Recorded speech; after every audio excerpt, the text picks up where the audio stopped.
গণমাধ্যমে ভাইরাল নড়াইলের বাহুবলী বিক্রি হয়ে গেছে। 25 মণ ওজনের বাহুবলী কত টাকায় বিক্রি হলো এ নিয়ে জানার আগ্রহ ও কৌতূহল গণমাধ্যম কর্মী সহ সবার।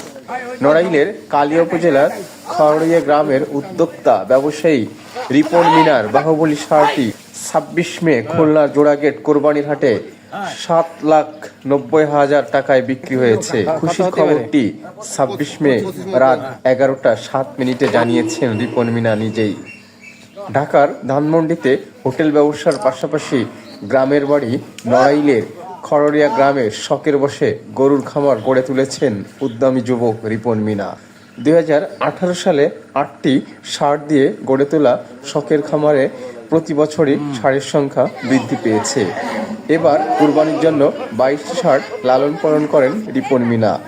এর মধ্যে অন্যতম বাহুবলী নামের 25 মণ ওজনের সাদা কালো রঙের ষাঁড়টি সবার নজর কাড়ে।